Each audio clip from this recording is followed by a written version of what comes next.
Ziemeļatlantijas vidū, starp Skotiju un Islandi, atrodas maza salu grupa, ko sauc par Fēru salām. Tā sastāv no 18 salām, un gandrīz visas ir apdzīvotas. Līdz 2026. gadam tās iedzīvotāju skaits būs tikai nedaudz vairāk par 56,000. Iedzīvotāju skaits ir mazs, taču šī vieta ir unikāla, jo gandrīz visur, kur paskaties, ir augsti kalni, stāvas klintis, jūra un mazi ciemati.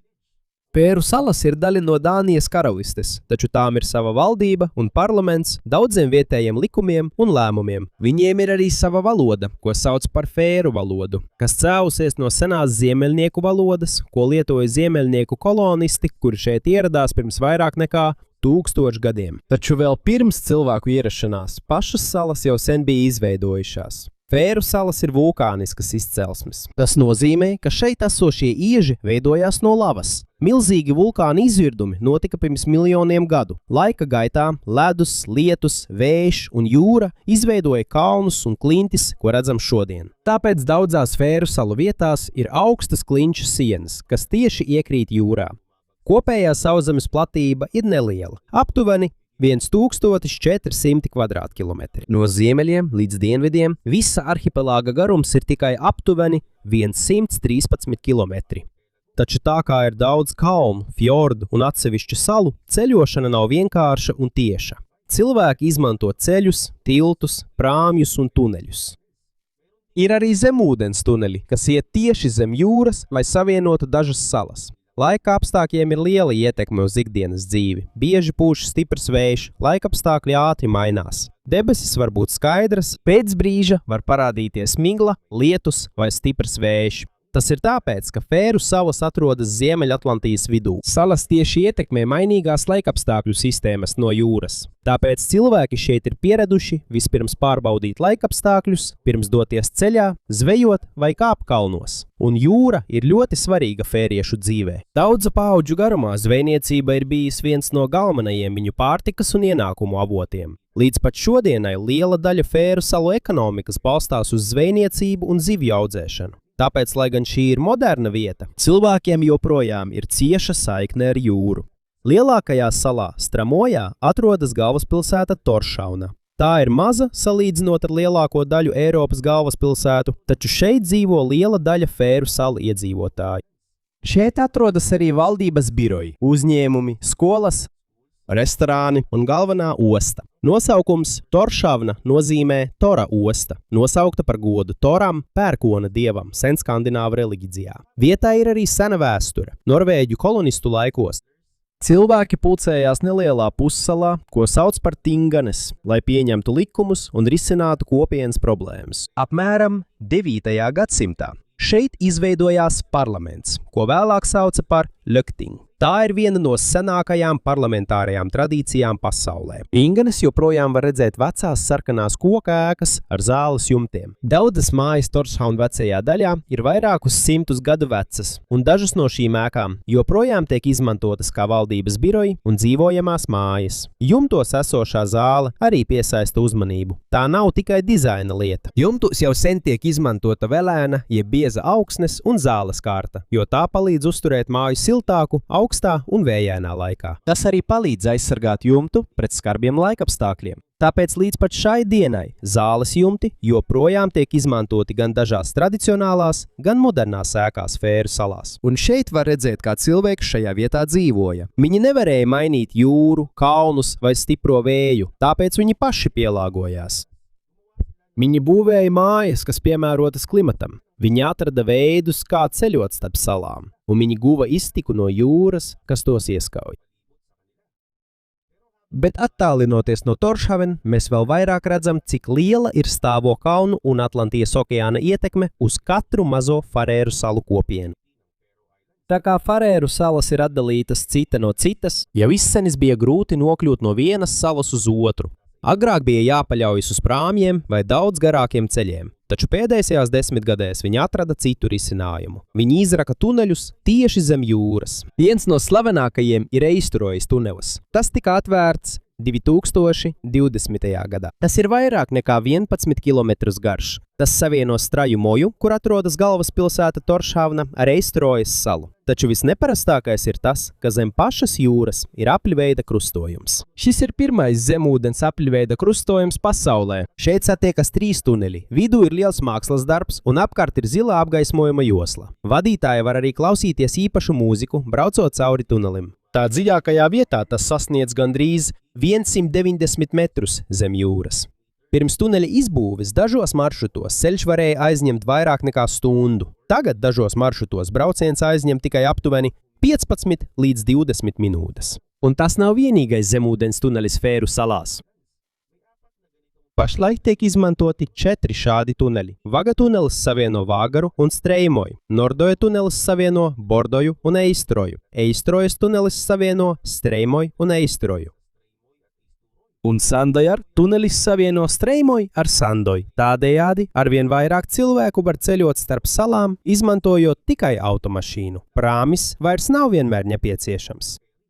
Šos tuneļus ir grūti izveidot, jo liela daļa Fēru salu iežu ir bazalts. Bazalts ir ciets vulkānisks akmens. Lai izveidotu tuneli, strādnieki urbi iežus un ievieto sprākstvielas. Sasmalcinātos iežus pakāpeniski izņem. Viņi šo procesu atkārto daudzas reizes, līdz izveido ceļu zem jūras. Šāda veida projekts ir ļoti dārgs vietai ar nelielu iedzīvotāju skaitu, taču tas ļoti palīdz ikdienas dzīvē. Ir ātrāk nokļūt darbā, skolā, slimnīcā un citā pilsētā. Ir arī vieglāk pārvadāt preces un pakalpojumus no vienas salas uz otru. Tāpēc tuneļi nav tikai turisma objekts. Tie ir svarīgi, lai cilvēki Fēru salās būtu labāk savienoti. Bet kamēr mūsdienīgi tuneļi tagad savieno salas, ir kāds dzīvnieks, kas jau sen ir svarīga salas dzīves sastāvdaļa. Un tā ir aita. Pat Fēru salu nosaukums.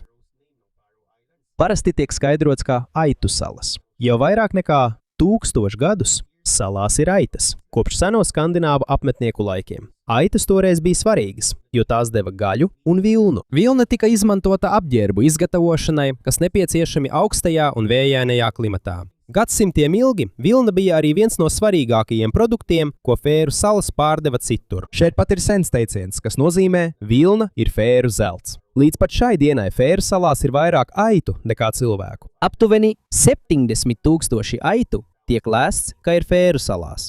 Fēru aitas ir mazas, bet izturīgas. Tās ir pieradušas pie augsta laika, stipra vēja un stāviem kalniem. Parasti tās brīvi ganās plašās pļavās. Tu vari tās redzēt ceļamalās kalnos un dažreiz pat tieši pie ciematiem. Vilna vairs nav tik nozīmīga ekonomikai kā agrāk, jo pasaules tirgū tagad ir daudz lētāku audumu. Tomēr adīšanas tradīcija Fēru salās joprojām ir dzīva. Cilvēki joprojām izgatavo džemperus, cepures un citus apģērbus no vilnas. Un daudziem fēriešiem tas nav tikai vecs apģērbu izgatavošanas veids. Tā ir viņu kultūras sastāvdaļa. Tāpēc Fēru salās tu vari redzēt 2 atšķirīgus laikmetus, kas pastāv vienlaikus. Zem jūras ir moderni tuneļi, kas izveidoti ar progresīvu inženieriju. Savukārt kalnos ir aitas, kas šķietami nav mainījušās gadsimtiem ilgi. Un abi šie piemēri parāda, kā cilvēki ir iemācījušies dzīvot vietā, kur sadala jūra un veido skarbi laikapstākļi. Līdz pat šai dīnei Fēru salās joprojām dzēva ir sena tradīcija, ko sauc par ferīšu ķēdes deju. Šajā dejā cilvēki sadevušies rokās, kustas vienoti un dzied garus stāstus. Nav nepieciešami nekādi mūzikas instrumenti. Tiek izmantotas tikai cilvēku balsis un kustības. Šīs dziesmas sauc par balādēm. Daudzi no stāstiem ir par karaņiem, karotājiem, mīlestību un notikumiem, kas nāk no senās ziemeļnieku kultūras. Ķēdes deja ir svarīga, jo tā palīdzēja saglabāt Fēru salu stāstus un valodu daudzu gadsimtu garumā. Galvenā valoda šeit ir ferojiešu, jeb feroiska. Tā ir ziemeļģermāņu valoda, kas cēlusies no senās ziemeļnieku valodas, ko atnesa ziemeļnieku ieceļotāji pirms vairāk nekā 1000 gadiem. Ilgu laiku dāņu valoda bija galvenā valoda skolās un baznīcās. Ferojiešu valodu cilvēki turpināja lietot mājās, ikdienas sarunās un dziesmās.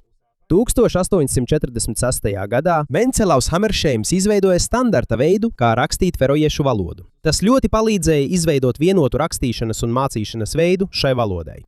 1938. gadā ferojiešu un dāņu valoda kļuva līdzvērtīgas skolās un baznīcās, un 1948. gadā feroiešu valoda kļuva par galveno valodu. Līdz pat šodienai lielākā daļa cilvēku ikdienā lieto feroiešu valodu. Dāņu valoda ir oficiālā otrā valoda, un to arī māca skolā. Tāpēc ķēdes deja nav tikai vienkārša deja. Tā ir arī veids, kā nodot nākamajai paaudzei vecās dziesmas, stāstus un fēru valodu. No cilvēku kultūras pāriesim pie vienas no ziemeļu slavenākajām salām – Kalsoja. Sala ir gara un šaura, un tā ir pilna ar augstiem kalniem. Šeit ir 4 mazi ciemati, un iedzīvotāju skaits ir ļoti mazs.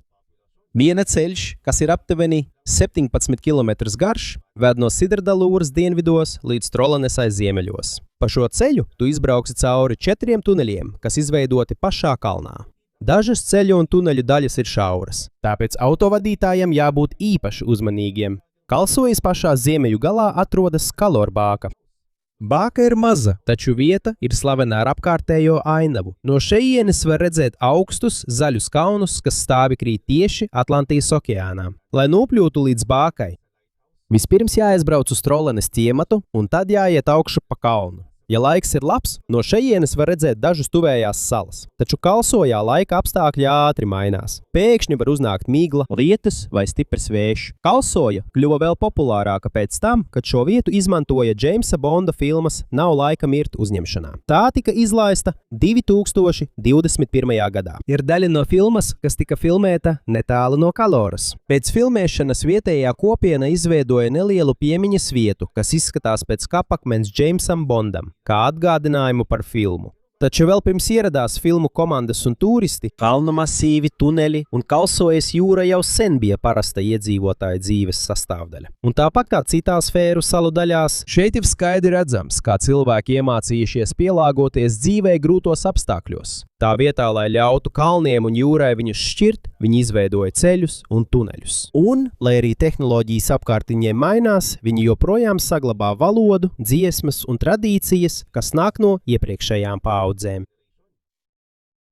Farēru salās cilvēku dzīvē svarīga nav tikai kultūra un tuneļi. Liela daļa viņu iztikas nāk no jūras. Farēru salās ir maz zemes un nav plašu lauksaimniecības teritorija. Tāpat šeit nav lielas naftas industrijas. Taču apkārtējā jūra ir ļoti bagāta ar zivīm, tāpēc daudzus gadsimtus zvejniecība ir bijusi galvenā nodarbošanās daudziem farēriešiem. Līdz pat šūdienai zvejniecība un zivju audzēšana joprojām ir vissvarīgākā viņu ekonomikas daļa. Vairāk nekā 90% no Farēru salu eksportēto preču vērtības nāk no zivīm un jūras veltēm. Šeit ietilpst menca, pikša, sīļķe, makrele un īpaši Atlantijas lasis. Šeit ir liela lašu audzēšanas nozare. Lasis tiek audzēts augstajos ūdeņos ap salām, pirms to nosūta uz Eiropu, Āziju un citiem tirgiem. Saskaņā ar jaunākajiem tirdzniecības datiem, lasis joprojām ir lielākā atsevišķā Fēru salu jūras produkta eksporta prece. Tāpēc, lai gan šeit ir neliels iedzīvotāju skaits, tā spēja pārdot milzīgu daudzumu jūras produktu uz citām valstīm. Taču tas nenozīmē, ka Fēru salās nodarbojas tikai ar zvejniecību. Aug arī citas nozares, piemēram, tehnoloģiju nozare, pakalpojumu un turisma nozare. Pateicoties ātram internetam un labai infrastruktūrai, tagad ir daudz vieglāk strādāt tiešsaistē no salām. Un pateicoties jaunajiem tuneļiem, kas savieno vairākas salas, ir arī vieglāk dzīvot mazā ciematā, kamēr strādā citā vietā. Dati bija nepieciešams izmantot prāmi. Tagad dažos maršrutos pietiek tikai ar automašīnu. Tā ir liela pārmaiņa kopienām, kuras ilgu laiku bija atdalītas ar jūru. Taču dzīvei kļūstot modernākai, rodas arī viens jautājums jaunajiem Fēru salu iedzīvotājiem. Vai viņi paliks savā mazajā valstī, vai pārcelsies uz lielākām pilsētām, Dānijā vai citur Eiropā? Daudzi aizbrauc, lai mācītos vai strādātu, bet daudzi arī atgriežas. Dažiem svarīgāka ir mierīga dzīve, ģimene, kopiena un tuvība dabai, nekā dzīve lielā pilsētā. Un šādu dzīvesveidu var redzēt, kad dodamies uz pašiem dienvidiem, Farēru salās. Šeit atrodas Sudurojas sala. Tās dienvidu galā ir Akraberg Bāka. Bāka tika uzcelta 1909. gadā, lai palīdzētu kuģiem, kas šķērso bīstamos ūdeņus šajā apkaimē. Tā atrodas zemes galā, vērsta tieši pret plašo Ziemeļatlantijas okeānu. Šeit vējš ir spēcīgs un laika apstākļi ātri mainās. Kad debesis ir skaidras, skats uz jūru ir ļoti plašs, taču, kad ierodas migla, tālās kalnu un klints virsotnes var ātri pazust no redzesloka. Farēru salās reizēm var novērot vēl kādu neparastu ainavu. Ja vējš un gaisa mitrums ir piemēroti, bieza migla var plūst lejup pa kalna nogāzi. Tas izskatās kā ūdenskritums, bet patiesībā krīt mākoņi un dūmaka. Tā nav ūdens. Tas notiek, kad vējš stumj mitro un augsto gaisu augšu pa kalnu. Kad tas sasniedz virsotni, migla plūst lejup otrā pusē. Tā kā migla ir bieza, tā izskatās kā balts ūdens, kas krīt no klints. Taču Farēru salu garo vēsturi var redzēt ne tikai salu galos. Netālu no Tošhaunas ir ciemats, ko sauc par Kirkjuburu. Šī ir viena no nozīmīgākajām vēsturiskajām vietām valstī. Viduslaikos tā kļuva par baznīcas un reliģiskās dzīves centru Farēru salās. Šeit var redzēt Magnusa katedrāles drupas un mazo Olavskirkjanu, vecu baznīcu, kas joprojām tiek izmantota līdz pat šodienai. Taču vispazīstamākā ēka šeit ir Kirkjubur Gardur. Tā ir ļoti sena koka lauku māja, kuras daļas ir vairāk nekā 900 gadus vecas. Vecākā tās daļa tiek saukta par Roikstovan. Tā tiek uzskatīta par vienu no vecākajām koka mājām pasaulē, kurā joprojām dzīvo cilvēki. Tā pati Fēru ģimene šeit ir dzīvojusi jau 17 paaudzes. Tas nozīmē, ka kamēr Eiropa mainījās, kamēr bija kari, radās jaunas valstis un jaunas tehnoloģijas, dzīve šajā lauku mājā turpinājās. Protams, tas nenozīmē, ka viss ir tāpat kā 12. gadsimtā. Cilvēki, kas šeit dzīvo tagad, arī dzīvo modernu dzīvi, bet māja joprojām ir īsta, patiesa viņa ģimenes un vēstures daļa, nevis tikai muzeja eksponāts. Un tieši tas padara skaidru, kāpēc Fēru salas ir tik īpašas. Valsts ir maza un atrodas tālu no lielajām Eiropas pilsētām, bet tas nenozīmē, ka tā ir iestrēgusi pagātnē. Viņi būvē tuneļus zem jūras, ir moderna zvejniecības industrija un ātrs internets, ir moderna valdība un uzņēmumi. Taču vienlaikus joprojām dzīve ir fēru valoda, ķēdes deja, aitu audzēšana un mājas, kas tiek izmantotas jau daudzus gadsimtus. Viņiem nav jāizvēlas, vai būt moderniem vai tradicionāliem. Viņi apvieno abus, un iespējams tas ir pats svarīgākais iemesls, kāpēc Fēru salas joprojām ir tik īpašas. Cilvēki šeit ir iemācījušies izmantot jaunas tehnoloģijas, neaizmirstot, kas viņi ir. Vietā, kur sadala kalni un jūra, viņi ir padarījuši salu savienošanu daudz vieglāku. Vietā, kur ir maz lauksaimniecības zemes, viņi ir padarījuši jūru par savu iztikas avotu. Un kamēr pasaule ārpusē strauji mainās, viņi turpina saglabāt savu valodu, tradīcijas un kopienas, kas šajās salās izveidojušās vairāk nekā 1000 gadu laikā. Farēru salu stāsta beigās ir viena svarīga lieta, kas jāsaprot. Salas ir tālu, iedzīvotāju skaits ir mazs, laika apstākļi bieži mainās, un nav viegli dzīvot Ziemeļatlantijas vidū. Taču tas nenozīmē, ka cilvēki šeit vēlas aizbraukt. Patiesībā Fēru salu iedzīvotāju skaits turpina pieaugt. Līdz 2026. gadam šeit dzīvos vairāk nekā 55,000 cilvēku. Tas ir vairāk nekā iepriekšējās desmitgadēs. Tas parāda, ka pat ja daudzi fērieši vispirms dodas prom, lai mācītos vai strādātu Dānijā un citās valstīs, daudzi tomēr izvēlas atgriezties vai palikt. Liels iemesls tam ir dzīvesveids, kāds viņiem ir. Kopienas ir mazas, tāpēc cilvēki biežāk viens otru pazīst. Ģimenes ir tuvākas, un tā kā attālumi starp daudzām vietām ir īsi, tu vari ātri nokļūt no mājām uz darbu, skolu vai jūru.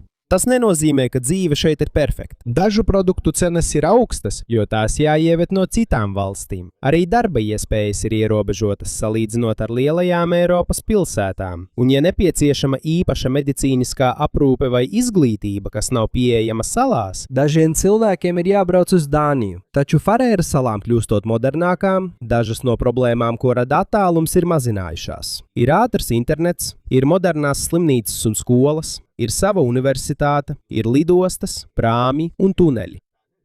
Un ir valdība, kas tieši pieņem daudzus lēmumus par salu vajadzībām.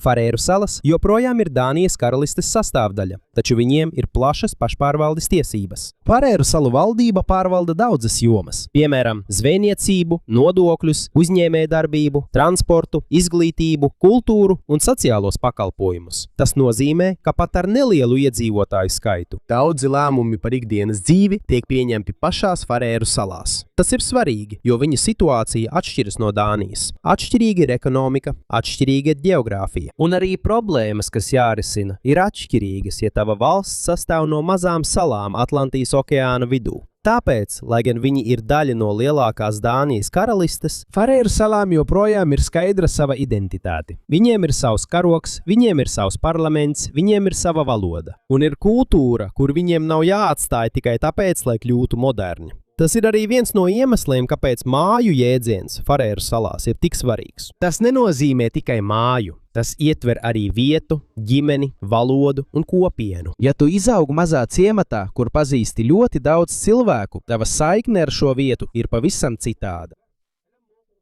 Tu zini, kurš kalns ir aiz mājas. Tu zini, no kurienes nāk stiprais vējš. Tu zini, kuru ceļu var slēgt, kad ir slikti laikapstākļi. Un tu arī zini, kam zvanīt, kad tev vajag palīdzību. To nav viegli izmērīt naudā. Tāpēc dažiem jauniešiem no Fēru salām, kuri piedzīvojuši dzīvi Kopenhāgenā vai citā lielā pilsētā, ir iemesls atgriezties. Varbūt tur ir vairāk darba un izklaides iespēju. Bet Fēru salās ir vieglāk būt tuvāk ģimenei, dabai un kopienai. Un tas arī nenozīmē, ka viņiem jādzīvo tāpat kā viņa senčiem. Ir mūsdienīgas darba vietas, ir starptautiski uzņēmumi, ir mūziķi, dizaineri, programmatūras speciālisti un pētnieki. Ir cilvēki, kuri strādā tiešsaistē uzņēmumiem citās valstīs, vienlaikus dzīvojot Fēru salās. Tāpēc vairs nav nepieciešams vienmēr izvēlēties starp mūsdienīgu dzīvi un mazas salas kopienu. Varbūt abi. Ir viens Fēru vārds, ko bieži lieto, lai aprakstītu to komfortablo sajūtu, tad ir klusums, droši, un tu esi kopā ar sev tuviem cilvēkiem. Šis vārds ir hugni. Tā ir vienkārša laimes un komforta sajūta, kurai nav nepieciešams liels notikums. Tas var būt ēdiens kopā ar ģimeni, kafija, kamēr ārā ir slikts laiks, vai vienkārši sēdēšana mājās, klausoties vēju un lietu. Tā nav unikāla ideja, ko var atrast tikai Fēru salās. Bet ir vieglāk saprast, kāpēc tas ir svarīgi vietā, kur laikapstākļi bieži piespiež cilvēkus palikt iekštelpās un būt kopā. Un iespējams tieši šeit var redzēt, kāpēc tik daudz seno tradīciju joprojām ir dzīves šajās salās. Nevis tāpēc, ka viņi nevēlas mainīties, bet tāpēc, ka ir lietas, kuras nav jāatmet, kad ienāk jaunās tehnoloģijas. Var uzbūvēt zemūdens tuneli un vienlaikus joprojām valkāt adītu vilnas džemperi. Var lietot viettālruni un vienlaikus runāt Fēru valodā. Var strādāt modernā birojā un joprojām piedalīties ķēdes dejā, kad ir sajiets. Nav nepieciešams izdzēst veco dzīvesveidu, lai sekotu līdzi modernajai pasaulē. Un tas ir viens no visskaidrāk redzamajiem piemēriem Fēru salās. Daudzās valstīs, kad kāda vieta kļūst modernāka, pamazām izzūd mazās kopienas un cilvēki pārceļas uz lielajām pilsētām. Fēru salās notiek arī pārmaiņas, taču viņi izmanto jauno infrastruktūru, lai būtu vieglāk palikt mazajos ciematos. Tunelis ne tikai pātrina ceļošanu, tas var ļaut ģimenei dzīvot mazā salā, kamēr viens no tās locekļiem strādā lielākā pilsētā. Ātrs internets nav tikai izklaidei.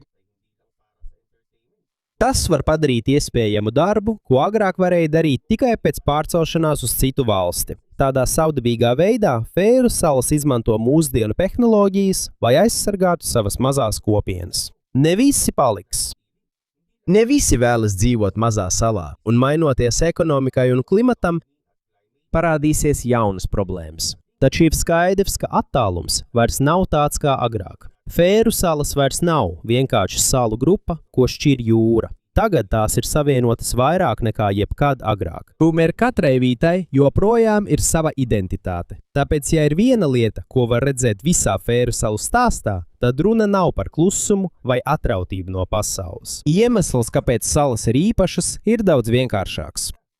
Cilvēki šeit ir iemācījušies, kā padarīt dzīvi labāku tajā vietā, kas viņiem ir. Viņi nevar noņemt kalnus, viņi nevar apturēt vēju, viņi nevar pārvietot salas tuvāk Eiropai. Tāpēc viņi atrada veidu, kā sadzīvot ar to visu. Un kamēr daudzās pasaules vietās cilvēki turpina meklēt kaut ko lielāku, ātrāku un jaunāku, ir cilvēki Fēru salās, kuri izvēlas palikt mazajā vietā, ko viņi jau sen sauc par mājām. Nevis tāpēc, ka viņiem nebūtu kur citur doties, bet tāpēc, ka viņiem šeit esošā dzīve ir pietiekama.